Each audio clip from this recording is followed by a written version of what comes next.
She had just came off of doing heroin with Jaclyn Hill's ex-husband, and I saved her from the trenches. Oh, there we go. Jeffree's right here. Girl. Jeffree Star is in the building. Everyone drop a star emoji for Jeffree Star in the chat. Listen, Rich, you have been someone that I've respected for a long time. So I'm down to answer 3 questions. Okay. But before you ask anything, anyone is allowed to talk about any part of their past, especially when they've made peace with it. Now, when someone lies, you're allowed to defend yourself. If someone thinks otherwise, go fuck yourself. Mm-hmm. What triggered me was I don't remember. Now, I was on the trip. I lived it. I breathed it. No one else did. So you all can have opinions, perfectly fine, just like I do, but no, you were not there. I was such a good, loving friend. People keep wanting to mention the gifts. Who cares about any of that? Minus that, I was her real friend. She had just came off of doing heroin with Jaclyn Hill's ex-husband, and I saved her from the trenches and took her away from it. As she admitted, her skin was bad, she was coming off of drugs, and she was not in the right headspace. So I graciously took her in my nest, showered her with not only affection and love, but things to distract her. I know Mariah Carey doesn't buy friendship. I don't need to buy anyone's friendship. I loved and cared about her and got backstabbed for the 100th time. So no one else lived that but me. So you people in here, there's amazing people watching. Rich is awesome. But there's a few people in here, you're just trolling. You're mentioning things that are so irrelevant, and I'm allowed to speak my piece. No one knew that. Nobody knew that to what you just said right now. Wow. No one knew that. So here's the problem. She vlogged the entire trip. We had the best time. And when she flipped on us, yes, Hair by Jay went crazy. Do I stand by everything he said? No, and I've said that before. But when you're angry, like I have been before, and how we all have been, but you guys were never recorded, is we've all lashed out. We've all said things we don't mean. And yes, his was recorded, and he was very vicious and ugly about it. But he was hurt because she literally lied. When we were going through the casinos of Vegas, there was fans chasing me down, and I had to move quicker. Jay made sure he stayed behind and walked her through the casino so she wasn't left behind. They had a friendship. Jay did her hair for free. You guys, I'm gonna have to just talk about this. I really didn't want to have to make another video about this, but I'm just, hold on, let me set this up for you here. Okay, you guys can see me? Okay, first of all, I'm just so stressed out. And the amount of comments that I got on my video earlier, I'm just gonna read you this comment. She wanted Bunnie to keep her mouth shut and is facing the social consequences of her being flaky and chasing better opportunities in spite of commitments she's already made. So Trisha Paytas is getting a lot of backlash from Bunnie Xo's podcast. If you don't know who I'm talking about, the Dumb Blonde podcast posted a video that they did. Jeffree's cool. Yeah. Mm-hmm. I think we had I don't know, maybe we didn't have beef. I don't know. Sometimes you think about why did we fall out? Sometimes I forget. This is Jeffree Star. So awful to me on this Vegas trip a year ago. Romantic, fabulous getaway weekend with Jeffree Star in Vegas, which was so over the top and fun and amazing, and it was the best weekend of my life. Jeffree's the one who said all those vile things. Jay was just stupid enough to repeat and confirm it online because he's his little minion. But Jeffree is also just as vile, so obviously trash is gonna keep trash. Jeffree's cool. Yeah. Mm-hmm. I think we with Jeffree Star, and she outed Trisha Paytas for not showing up. And Trisha Paytas basically told her that she felt disrespected that she even mentioned it. The only good thing that has come today is I got one of my dream bags from a pre-loved site. Check it out. You guys know how rare this bag is? This is my dream bag. One of them. Because I also want the bigger one. But this bag right here, and look, it's for the haters. They're gonna say, oh, it's so fake the house. Look, has that red interior. Oh my God, okay. Trash. Okay, let's talk about it. Trisha Paytas, I'm actually quite shocked that she is diving into the drama as much as she is. Another comment said, this is just my thought. She only wants to be around people when it feeds her agenda for her pocket change. Like, you know what? I feel like Trisha Paytas has no loyalty to anyone. And if she does have a loyalty, she's cool with them for a minute and then she like switches up on it. And I have been following Trisha Paytas' pattern of behavior for such a long time that I've seen her really, really like bring people in and then snake them, and then bring people in and then toss them, bring people in and literally just, it's almost like those people who like, hey, this is a really good thing here, but what's wrong with it? Nothing is wrong with it. You are self-sabotaging what you have going on. And it doesn't need to be that way, but she does it. So when she did this whole Hare Krishna, I'm not involved in drama, even Jason Nash came out and said some stuff. You seem like a very normal guy, Jason. Yeah. But you're married to Trisha Paytas. Well, I wasn't married, Dave. Girlfriend? Yeah, we dated for 12 months. She seems certifiable. I've never talked about it. She's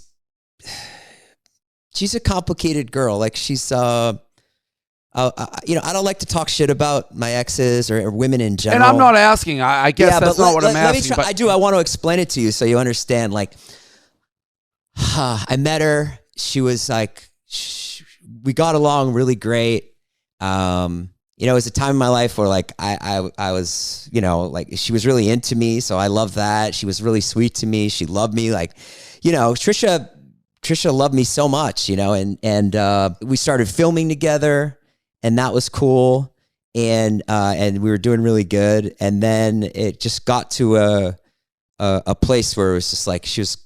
I didn't like the relationship, and I couldn't get out. I really thought that Trisha Paytas was gonna say something about Jason Nash, but she didn't. She really kept her cool, and she was doing such a great job. Such a great job. She even accused me of stealing her camera in Las Vegas, and I have the text message that she sent me. She said, hey babe, do you see my charger anywhere there? I looked, I said no, didn't see it, don't know where it was at. She didn't say, hey, you stole my camera, nothing like that. Trisha Paytas, you've been following her for years. If someone would have stole her vlogging camera, she would have made a video on her phone and literally that same day call that person out with 10 TikToks, 5 YouTube videos, and really throw them like the whole thing. She said in one of her videos that I stole her camera, and when it happened at that time, it was like a quick mention, she said in a video, and it was one of the videos she had like the Beetlejuice stuff in the background, and I was just like, really? This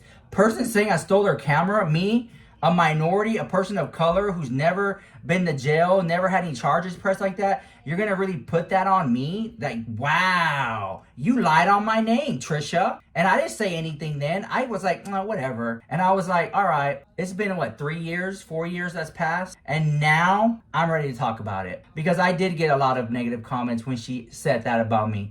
I got bombarded with a lot of the Trisha stans saying, oh, you stole her camera, give it back. I wish. At that time, I was still filming on my phone around that time because I just got a camera around that time, a brand new one. So to say that I stole Trisha Paytas' camera, what? What? Oh my God. And this was 3 years ago, guys. And I never talked about it. But it's a brand new mother effing day and I want to talk about it today. I can't believe that. And I still gave her the benefit of the doubt. And I still made videos, that was like, sometimes they were like biased, unbiased, in the middle, things like that. Just, celebrity news and gossip, poking the bear, poking fun of and stuff like that. But whenever she did this whole positivity change and she wasn't putting her foot in the drama, there was nothing to talk about. But there is today, so here we go.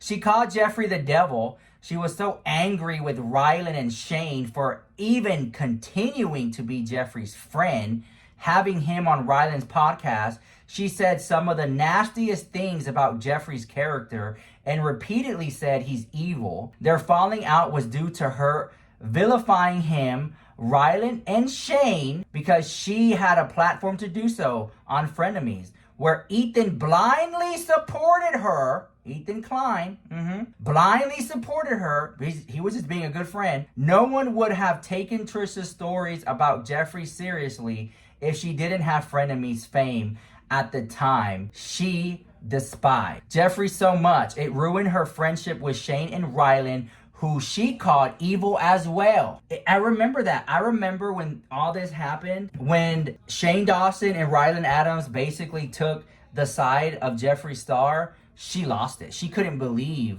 that. She was like, oh my God, Jeffree called me all these nasty things. By me saying that, Rylan and Shane are gonna disavow. They're gonna be Team Trisha. And they didn't. Because I think they knew that she was twisting the truth a little bit. Because Jeffree Star, apparently, he did say nasty things about her. And then Trisha Paytas in her video yesterday said that, oh yeah, he was playing. He was joking. I was so sensitive about it. And I'm like, well, girl, you know what I'm saying? How many times have we all said something to a friend and we felt like, oh, hey, you know what? That joke went too far. You apologize and move on. Hold on. Let's face it. Trisha likes the drama. There really hasn't been much drama lately. So my opinion, she creates it. Sorry, not a Trisha fan. And then listen, the Bunnie Xo community, let us not forget the Dumb Blonde podcast. That podcast hasn't came out yet to the public. And when it does, more is going to be revealed than just Trisha and James Charles mentioning,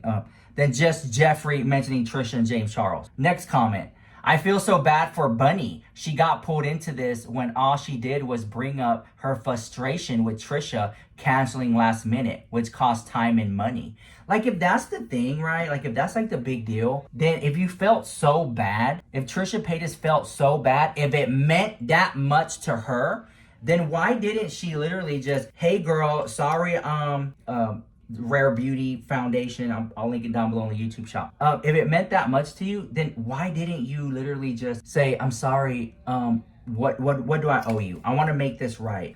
This is Shade 280N. If it meant that much to her, just be like, hey, I want to make it up to you. I want to apologize because I feel bad. I have my own podcast show, and when people cancel on me, I know how that feels like, and I don't want to be like that. And I'm wondering, it's like, is it because Bunnie didn't have enough subscribers to you know, did Trisha just feel like, bottom of the barrel podcast, I'm not gonna do it, no one's gonna talk about it, it's not gonna give me any clout, I'm not gonna do the podcast, and then bail last minute? I've had people do that to me and I didn't like that.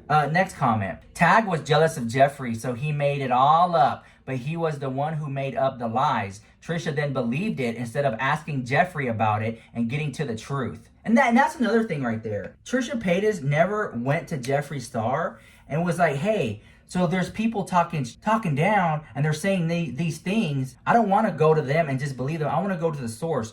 What happened? What's going on? Right there. This is somebody, Jeffree Star, and I really don't want to bring this up again, but I feel like in my mind, if Jeffree Star is going to fly you on a private jet, take you to see Mariah Carey first row, whatever, get you a hotel room, feed you, take you shopping, and then he says a joke that hurts your feelings, you're not going to second guess like, okay, this person did all this for me, maybe I'm overreacting. Let me just bring it to their attention. Let me talk to them and say, hey, like, this really hurt my feelings, don't say that. You're just gonna buy your flight and take it home. Like, there's so much, like, the process, like, what happened? But the people don't know. Trisha knows she was there. I was there too. I was there in Las Vegas when all this went down. And I showed photo evidence of it on my video like earlier. So watch the other video if you want to see the proof. Because there are going to be people saying that I wasn't even there. How? When I have videos and photos to prove I was there. Next comment. I think when she said, I don't remember, in my opinion, she just didn't want to talk about the situation and try to sway away from it. Hey, that could be the case too. Very much. Look, I got a little refrigerator right here.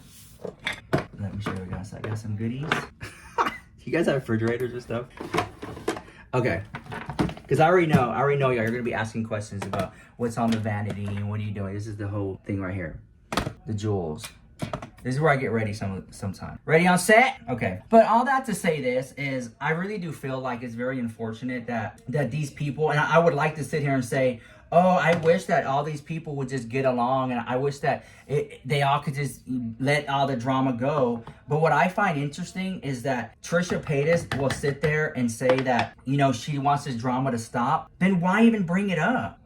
Then why even talk about it? Like, you were doing so good. And that's the thing. Ever since Trisha Paytas had Tana Monganu on her podcast, she's been a lot more mouthy lately, and she's been putting out a lot more comments. And Trisha said, and listen, I'm gonna give her the benefit of the doubt on this one, because if I don't, oh, you're just hating, you're just a Trisha hater. Listen, you want to ask me something? I'll tell you this. Jeffree Star and Trisha Paytas, it's like calling the kettle. You can't, well, you call the pot calling the kettle black. It's like they both have done, they both have done, come on. For me to sit up here and say, oh, Jeffree Star's a saint, Mother Teresa, he can do no wrong. I'll be lying to myself, okay? And for me to say that about Trisha, it's the same vibe too. Because they both have done messed up things. They both have said messed up things. You know what I'm saying? I get that. But at what point are you gonna sit here and say, oh no, I'm Team Trisha, I'm Team Jeffree? Like, really? Because I feel like it's like, then at that point you're looking for who's lesser of the two evils, if that makes sense, right? In my opinion, I feel like Trisha Paytas is disturbed. I feel like she's disturbed. I think that she's really going through something, because if you've been watching her closely like I have, when she was in Las Vegas, she literally made a whole entire video talking about how her $5,000 boot didn't fit her cap, okay? They didn't go up, and how upset she was, and how she felt humiliated when she went back to the store and they had her try on something else, and she was like, I'm getting too big, I've gained so much weight, and she was like all down on herself and stuff like that. And I'm just like, Trisha, you had a baby. Some girls can snatch back, some women don't. I'm not saying that she can't, but in that video, I'm just like, are you really making this big a deal? So now that people who work at that Prada store or whatever it was are probably going to get in trouble from, like, okay, well, you know, she made a video. Now who's going to get in trouble now? You know, that's all going to go back to them. And then she was complaining about that her $7,000 or whatever it was takes forever to hit her bank account. And it's like, well, girl, if that's the case, you shouldn't have been bought the boots anyways. Like, you're literally talking about first world problem. And then I was like, wow, okay. Then she jumps on this bandwagon of calling out the Dumb Blonde podcast, and then doubles down and talks about Jeffree Star again. And I'm just like, wow. And then she jumps on this bandwagon with Jojo Siwa. And I'm like, oh my God, really? Like, at what point, like, I'm sitting here and I'm watching it and I'm just like, do you wholeheartedly feel this way? Or are you like, let me just talk about it, start some drama, you know?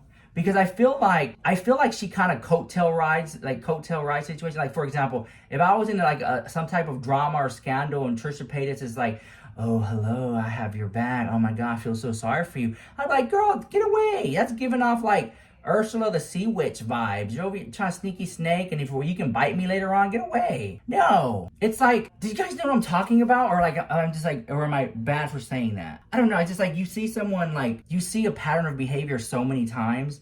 Like, why would I expect you to be any different with me? Especially when you never even threw me a bone. You didn't really care. It was just convenient enough for you to, you know, it's just stuff like that, right? And I've been like, and thank you guys for all the comments that I've been getting in the several videos, but the ones that, there's just some really negative comments in there, and I leave them up. But I'm sitting there, I'm just like, are you dumb? Like, are we watching the same video? Like, you're literally complaining about something at the 3-minute mark that I mentioned at the 10-minute mark. So if you would watch the video, then we can understand and have understanding about it. And if you don't agree with my video, then please, let's just disagree to agree, or agree to disagree at this point. And I'm not going to tell you to unsubscribe or anything like that, but come on, are we not watching the same videos here? Because how is it that I'm watching it and I'm getting a better conclusion and understanding than most people? I just don't, that's the part I don't understand. Am I just operating on a different wavelength than some? Because what it looks like to me is that Trisha Paytas has really been stepping up the drama, okay? Rent must be due. She's really stepping up the drama. And she said, you know, I try to do the podcast and I try to, you know, be lighthearted. Trisha, I understand that. But when you age shame Tati Westbrook, which you're not that too far away from her in age either. Like, when you age, I'm surprised Tati Westbrook hasn't made a video. Oh my gosh, you guys. I just watched Jojo Siwa on Howie Mandel's podcast, and I'm a little shaken. This is the first person that we've seen close to Colleen come in her defense. This is the first and only person that has been close with Colleen that has come to her defense. In this interview with Howie, she says she met Colleen when she was 12, and they had a friendship. They've had a friendship since then. I will talk about this over and over and over and over again till it's so clear, because obviously it is not clear to people out there that an adult being friends with a minor, with a child, is extremely inappropriate, period. Regardless of the connection, regardless of what is talked about, it's inappropriate. There's no business that someone who's 27, 28 needs to be friends with a 12-year-old. Later on, being 30, friends with a 14-year-old. These are all facts proven. Her going out to lunch with 14-year-old Adam McIntyre, being in group chats with 16-year-olds talking about her adult life, and now this with Jojo. Jojo says she thinks Colleen, she's just cool. She idolized her. She still idolizes her. She says all of this is lies gone too far. Still clear, I don't fully blame Jojo in this situation. She is 20 years old, but I think this is such a clear depiction of grooming, of being manipulated to defend your friend. The only person close to Colleen defending her proven actions, not lies, is the one she started becoming friends with when she was 12 years old. All her adult friends, nothing. And not saying anyone has to say anything. In this case, Jojo probably shouldn't say anything. I get that Jojo loves her. I get that she feels a friendship, a loyalty. This is her idol, as she said a couple of times in the How I Met Adele podcast. She should have just said nothing. Very many times I've gone on podcasts where I just say, I'd rather not talk about it. I don't want to speak about it. This is one of those situations. To say all of this is lies, to say Miranda is a character, she's a comedian, jokes a long time ago, they weren't funny, now we get canceled for it now. No one is saying Miranda's outdated jokes are the reason she's being canceled. This isn't a cancellation, by the way. This is some very serious-ish. She has been proven to be friends with minors, to tell them deep personal information so that they go and do whatever, make a video, make a response. That's manipulation. That's becoming friends with minors in order to manipulate, exploit, or abuse them. That's the definition of grooming. Grooming should be illegal. I don't think it is yet. And I think all people want is closure and acknowledgement. She admits herself that these inappropriate relationship text conversations doesn't mean she's a groomer. She's just a loser in her ukulele apology, admitting this herself. This is just my issue and a lot of people's issues with her being friends with children and not acknowledging it. On top of making her underage fans feel uncomfortable at her show. So many times I keep hearing, she's a comedian, she's a character, she's not meant for children. So why is she collaborating with Jojo, whose primary audience are children? Why is she in group chats with fans that are children if her character's not meant for children? Why is she bringing 16-year-olds on stage opening their legs if it's not meant for children? There are very real people involved and hurt by Colleen, and there's been no apology. She's been silent for a reason. Again, no one is mad about outdated jokes that aren't funny anymore, that can be offensive now. No, there's countless underage kids that were involved and affected by Colleen at her live shows, in texts, in person, and no acknowledgement or apology. My only thinking is if she thinks she admits to having these inappropriate relationships, she could be open up to a lawsuit or something. As far as I know, grooming is not illegal. It should be. Being friends with minors should be. There should be no hangout between adult and children. It's extremely inappropriate. But a 16-year-old felt violated, felt humiliated at her show, and it got written off as a fart joke.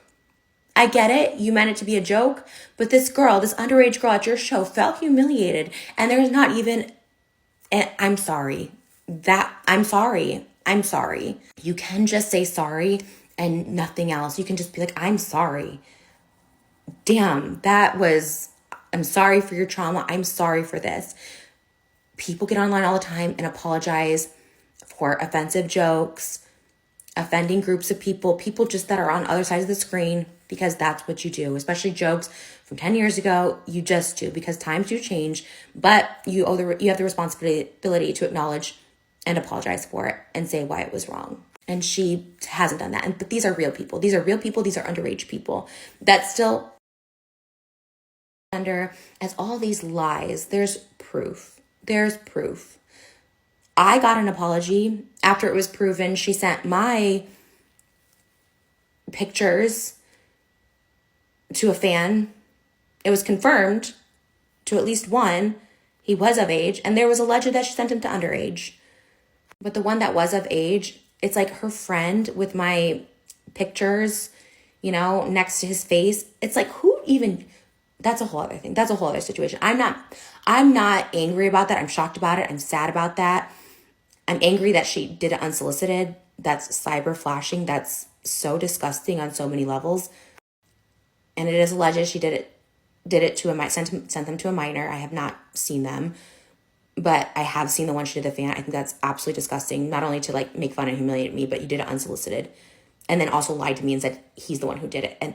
But then I got an apology. Where is the apology to these kids?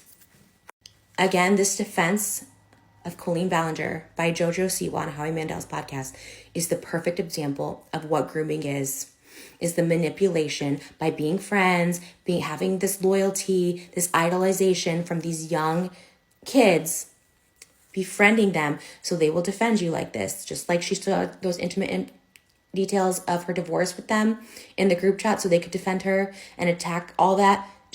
I'm sure it is the same situation. This person is saying, she's a good person. She's great. She's cool. I idolized her.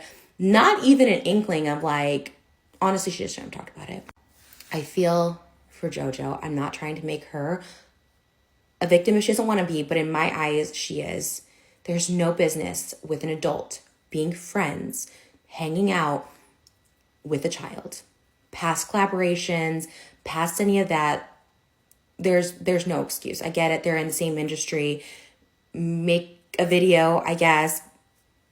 But to hang out and be friends and have that next level, it's very inappropriate. And I feel for the child because the child is just not emotionally equipped, no matter how mature Jojo is. And Jojo, I met her when she was 15, and she does come across very mature and she comes across very professional, but it's very inappropriate. I just did a whole video on my YouTube channel to explain that part a little more. It was deeply disturbing, that clip. I don't know why she answered it, but it felt very disturbing. And I feel for all the actual people, children who were victims of Colleen, who felt humiliated, embarrassed, manipulated by her. She had no business being friends with anyone underage. She should have no business bringing kids underage on stage. I will keep talking about this, you know, because again, my stuff aside, the stuff with children is beyond cancellation. It's not a cancellation. This is a bad, sick person. And if no one is seeing this, if Jojo doesn't grasp why this is a sickness, or Colleen herself can't grab what the sickness is, then there's a problem. Calling you out. So when you're going to age shame Tati Westbrook like that, expect to be called out. And she has said some problematic things on her podcast. I get that she's coming at it from a lighthearted way, but some of the things with, you know, the whole cancel culture and stuff like that, people are going to look at it and be like, oh my God, I can't believe she said that. I can't believe that Trisha Paytas say that. So just be careful and mindful of some of the things that you say on there. But also at the same time, by you having Tana Manganu on your podcast, just know that you're inviting drama, okay? When I know that you know what you're doing too. Because you hanging out with Tana has had other YouTubers cut you off, like David Dobrik and things like that. And for their own reasons. I'm not going to defend David Dobrik. Girl, his pizzas taste like trash, because I tried his pizzas when I was in Hollywood. I went to Dobrik's Pizza and I tried it. And I'm a pizza connoisseur, okay? Just basic pizza. And I'm not telling you not to buy it. Legally, if you want to buy it, then go buy all of them. You make your own review, you taste the pizza. But to me, it was nothing to run home about, all right? I'm going to give me DiGiorno, throw in the oven, and I'm done. Anyways, all that to say this is, I've just been noticing that Trisha Paytas has really been stepping up the drama. And it's very interesting that it's coming from her when she has been doing such a great job staying away from it. She literally she's been doing great, but not anymore. Now she's putting her toe into the drama water. She's mouthing off. And if you're gonna sit here and say that I'm lying saying that, how? When I can literally pull up a freaking spreadsheet or Google graph of her trends. And for a while it was this up here, it dipped down, and now it's boop, boop, boop, boop, boop, boop. Come on. When the last time we seen Trisha Paytas mention Jeffree Star? And yet she's yet to make another video about James Charles. That's what I'm waiting for next. Talk about James Charles. Go ahead. And I've also been noticing that some of the hot topics that she covers on her show, Ethan Klein covers it first. So I'm like, are you just taking note? Which is difficult to do because, you know, Ethan Klein does pull a lot of views and get a lot of attention. And, you know, I know I'm seeing it, but I don't know if it's Moses over there taking notes, telling her what to say after the hot topics. Maybe he's watching H3 and taking notes and giving it to her so then she doesn't know. But they've also called her out on that too. But again, I think that if you're going to do podcasts, it's going to come with the territory that you being in the drama. You know, if you're going to sit up there and do a podcast, you don't want to invite boring people on your podcast because no one's going to want. If I had a podcast, I want to bring some of the most controversial, interesting people on there. At the end of the day, no one's gonna remember, I don't know, give me a boring beauty guru, a Nicole Guerrero. No one's gonna remember them, okay? No, but they'll remember the problematic ones, all right? People find the villain to be much more interesting than the hero. That's just, for whatever reason, that's the way it works. And I think Trisha Paytas is noticing that if she's gonna do the podcast, she needs to be a little spicy, but not too spicy, but she's dipping it into the spicy. Anyways, you guys, you made this far in the video, leave a pumpkin emoji in the chat. Thank you guys for watching. Let me know what you think about all that in the comments down below, and I'll see you guys later. Bye.